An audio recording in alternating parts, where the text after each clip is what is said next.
Welcome to our latest Kinetic session. These short recorded conversations with elite athletes, business owners and thought leaders are designed to share a little positivity. Today's Kinetic session is with the wonderful Maggie Thompson. Maggie and her fellow competitors were trailblazers back in the day. As a double national pursuit cycling champion, Maggie was competing nationally and internationally before the investment in scientific resources which define British cycling today. Now a published author and laughter yoga instructor, the hair-raising stories from her fantastic new book, Memoir on Two Wheels, makes you feel like you are part of her team and with her on her lifetime dream of cycling the 874 miles or 1,407 kilometres from Land's End to John O'Groats. Hi Maggie, thank you so much for joining us today. Thank you for inviting me. No problem at all. So I wondered if you'd be kind enough to tell us a little bit about yourself. Right, well, my name's Maggie Thompson. I'm 60, a little young. The thing I think you're most interested in is my cycle racing career, which started when I was about 17 years old. When I joined a local cycling club near where I lived at Evesham, and I just went out for social rides really, and then after a few months they got me to ride my first time trial, which was 10 miles, and I did it in 31 minutes and 8 seconds. I can still remember that, which wasn't too bad. I don't think I could even do it now. I was soon bitten by the racing bug and began to ride local club events, and then I started doing what we called the open events, which were time trials mainly. I found that, I seem to be quite good at this. I mean, there weren't as many women racing cyclists then as there are now. And I often think of us, of my cohort, as the trailblazers for the women who followed. You know, the Laura Kennys, the Victoria Pendletons, you know, and of course Beryl Burton. I mean, she was my idol. Absolutely my idol. And I remember going out to watch her race once. I think, I'm so excited, this is Beryl Burton. She was like a pop star to me, you know. Fantastic. And I will be asking you, because you've written a fantastic book and you provide so many lovely insights into your sporting career, but also when you mentioned Beryl and her daughter Denise as well. Yes. And I will definitely be asking you a few questions about that. So in terms of your achievements in your sport, can you talk us through some of the highlights of what you achieved? Well, the main thing, which is what I tried for several years to do, was to become the ladies' national pursuit champion. The first time I tried it at the age of 19, I won the bronze, and I was delighted I won the bronze. And then the next year I rode it, and it was the bronze again and again and again. And then finally, in 1975, I got somebody to coach me, and I changed my way of training, and that helped me enormously. And so I got to the final between myself and Denise Burton, who was Beryl Burton's daughter. Yes. And we were neck and neck, absolutely neck and neck throughout the whole heat of the final. And at the end of it, there was 2/5 of a second, and Denise just beat me, which was so sad. Yeah, to be so close. But I had a year off when I got married, and then the following year, I did a lot more training. I did weight training. I did interval training. I did so much more, and it finally paid off. So I won the nationals in 1977 and again in 78, and those years I rode the World Cycling Championships. But sadly, I didn't actually get very far with them. I didn't get past the preliminaries, but I was delighted to be able to take part in that and to experience something that was bigger than the nationals, you know. And then 1978, I also took part in a ladies' 3-day stage race in France around Le Havre. And I was fortunate enough, because where I lived at the time, which was at Malvern, I had a lot of hills, so I became a very good climber. So I won the Queen of the Mountains for that 3-day stage race, and I also won the third the third place overall as well. So I actually came back with a little trophy, and so those were my two best international races. My best one at home as well was a road race in Skipton, and it was a ladies' road race a few weeks before the World Champs, and there was quite a decent field. There was about 20 women, which might not sound a lot, but in those days it was. And a break occurred in the early stages, and it contained all the ladies who'd been picked to ride the World Championships. So they picked right. And we got to about 2 miles from the finish. And luckily, I was on the front as we went round the last corner to get up the lane to get up to the hill to the finish. And there was a herd of cows. There was a herd of cows. And luckily, I managed to weave my way through them to get out first. I looked behind me and I could see, oh, I'm ahead. I shot up the road, absolutely shot up the road. And I thought, I think I might win this. And then I could hear deep breathing behind me. And I thought, oh no. And Josie Heffernan passed me and continued on towards the finish. But I thought, use your head, Maggie. And I sat on her back wheel. So I was able to sprint past her at the end, and I won it. Fantastic. And so you mentioned so many amazing things there. One of the things I wanted to touch on was you talked about having that natural ability and that love for cycling. But then there was that moment where obtaining a coach and changing your training routine had a major impact. So can you talk through that a little bit? Oh, absolutely. I mean, I'd done different trainings with loads of my friends and my racing colleagues. I'd tried all sorts. One year I tried doing a lot of miles in the winter and doing longer distances. But of course, I found that was no good for speed at the end when I needed it. So consequently, that's what got me the bronze medal yet again. And I almost didn't get that because I'd been doing the wrong training. Yeah. If I'd have been wanting to ride 100-mile time trials, that would have been perfect. But when you're doing 3,000 meters, you just don't have the speed. So it helped enormously. And the man who helped me had been an Olympian at the 4,000 meter pursuit, because the men rode 4,000 meters then. And it made a huge difference. It really did. And gave me a lot more confidence. Some of the lessons that you learnt from your elite sporting career that you feel have helped you in life or in work to achieve the things that you've achieved? Well, I mean, when I was a lot younger, I didn't have very much confidence in myself at all. So when I found something I could do and to do well, I thought, wow, I'm going to go down this road, So that helped enormously. And, it's doing it through the cycling as well, so that I did achieve really good things. It made me think in later years, well, I was able to do that. So let's have a go and see if I can do the other, So it made me want to try more. Also, from when things have gone wrong, it's made me think, well, hang on a minute, because when that went wrong, when I was racing, I tried a different way and it worked. So it's a case of using your experiences from the past to help you and to help you to go beyond your comfort zones. You think, oh, I don't think I could do that. And you think, well, hang on, let's have a try. You can achieve it, put more faith in yourself to do things. Yeah, it's like you say, we sometimes underestimate our own abilities, but having that ability to be able to look back on the things that we've achieved and have the bravery to try something new or to ask for help when we don't actually know. Absolutely.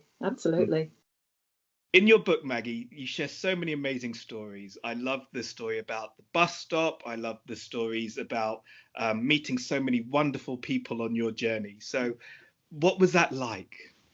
Well, I think that the biggest one, the most amazing one, was a day when I was forced to change my route because of the weather conditions, going into a very, very remote part of Scotland. And there would have been 20 odd miles between the next house and that kind of thing. So it was very, very remote. so I changed my route, and I ended up going to a village called Dornoch, Dornock, sorry, because I wanted to find a tourist information so that I could find another place to stay that night, because I booked somewhere in the remote area, but I got nowhere to stay that night as I changed the route. Yes. So I got to these tourist information, and we found a possibility in the next village called Brora. So she rang for me. She rang the person, but there was no reply. And I thought, don't know whether I dare go just on the off chance. Yeah. And by chance, there was another lady just looking around in the tourist information. And she said, I don't know whether this is allowed, but I'm actually renting a cottage in Brora. Would you like to stay with me? Wow, yes, please. Oh my gosh, that's lovely. Yeah, and so it was 17 miles to ride on. Yeah. He was doing something in Dornoch, so I carried on. And that was when I had the most frightening experience. There were gale force winds coming from the north, and I was heading heading in such a direction towards it where I had to lean to the left to avoid being thrown into the traffic, because I had to be on a busy main road because there was no other smaller roads. And it was pouring with rain, winding like mad, rain dripping off my nose. I didn't dare take my hands off the handlebars to wipe them off. So scary. So when she passed me and guided me to her house, I was just so relieved. It took ages to get there, and we got to her house. We got inside, and it took both of us to shut the door because the wind was still so strong. No. It was unbelievable. Oh my God. But I mean, she was an absolute angel, and she was American. She came from Atlanta, Georgia, and she's a big golf player, and a good one too. Okay. And we chatted for hours that night, as if we were long lost friends, and have made a very firm friendship ever since. And I'm just forever grateful for her, because I don't know what I would have done without her. Yeah. And like you say, it's those that when traveling, and like you mentioned, those angels that seem to come out of nowhere, and they just help you, or they just guide you, or they just take you in, and it just changes the entire experience, doesn't it? Absolutely. In the book, you do mention some really major disappointments. And so what are some of the things that helped you to sort of get over them, to get through those disappointments, that might be useful for anybody in a situation which is not of their own making because of COVID and what's happening in terms of Brexit? But what are some of the things that you found were really helpful for you in those times? Life is in ups and downs. And my ex-husband and I, we had a business where we created our own bicycle frames, and they were much sought after. They were very, very good bikes and state of the art at the time. But we did make mistakes. It was the first time we'd both been in business, and we also tried to do it at the time of Maggie Thatcher's lesser help towards small businesses. So we got no help, we got no advice or anything like that. So in the end of the day, it actually failed, and for quite a long time that affected me negatively for a long time. But as time went on, and I went on to doing other things, and I began to think, well, I did that when we were in business, and I learned about that, and I was able to speak to people, and we did this and we did that, and I began to realize, hang on a minute, there's a lot of good things that came out of that I learned, that I would never have had that experience anywhere else, any other way. And I began to look at the positives and to realize just what we had achieved, and what I had achieved. And it helped me. It really helped me enormously to think that, you learn from the mistakes. You learn so much more from mistakes. When you do things right, you've taken on board all the lessons, haven't you? But when you're learning from those mistakes, it really helps you to forge forward and to make more of things, and to actually succeed in the end. Wonderful. And I absolutely love that. And Mm. what you said about being able to shift the perspective, because we could focus on the negatives, but that ability to be able to remind ourselves and to have people around us to inspire us to focus on the positives and the achievements, and that can help us to drive forward and grow. Absolutely. Wonderful. Absolutely. Amazing. So I'm so excited. I'm wanting to ask you about this for quite a while. So tell me about what you're doing now, please. Right. I am doing laughter yoga. I Okay. absolutely love it. I came across it when I was working for Age UK Dudley, which was another occasion where I suddenly found I'd got an ability that I never knew I'd got, because I'd gone to that job having only done light admin jobs. And this was to actually become a coordinator of a project. You know, it was a big move, a big out of comfort zone, and it went very well. And one of my roles was actually to support gentle exercise tutors, helping older people to keep all their movements, you know, to keep moving. Yeah, keep active. Yeah, keep active. That's the word I was looking for. And so a colleague suggested I bring a laughter yoga teacher, and I thought, wow, that sounds fun. We'll do that. So we had about 20 people come to it, and by the end of the day, I just loved it, absolutely loved it. And the teacher said to me, she said, you know, you've got a great laugh, you'd make a good laughter yoga leader. And I thought, oh yeah, would I? And I thought about it, and at various open days that we had, I tried a little bit of it. And I remember one day at an event where I was bringing a bit of laughter yoga in whilst we were doing some gentle exercise. And the room next door was doing very quiet meditation. So everybody laughed.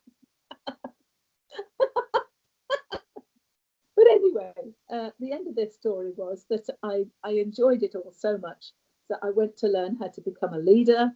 And then 3 years later, I became a teacher. And I now teach laughter yoga and run laughter sessions for clubs, you know, laughter yoga clubs. I do it for voluntary organisations, different groups, community groups. I do some corporate as well, and wellbeing events and festivals, and I just absolutely love it. Okay, so could we do some now? Is there anything that we could do that our listeners could try while they're listening as well? Okay, because I'm up. Absolutely, yes, definitely could. I mean, one which is very much to do with COVID, how we are not now supposed to shake hands with each other, are we? No, we're not. No, we're not. We're not supposed to shake hands. So we can put our hands out towards each other, so that we're going to shake hands, and then we suddenly remember we're not supposed to do. So we go, oh!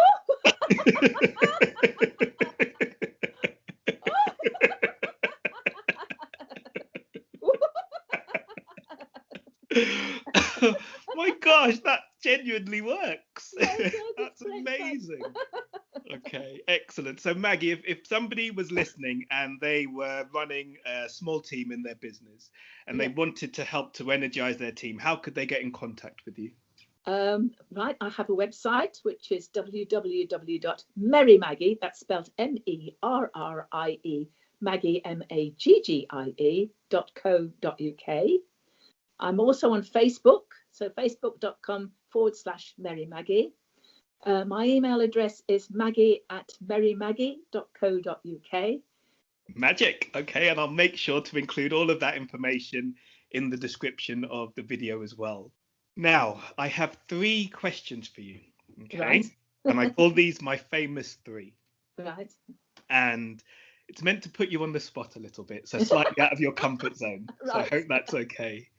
So firstly, what would you say was the most influential book you've ever read?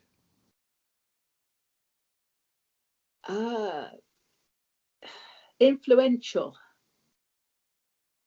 Oh, I'm thinking of several actually. Well,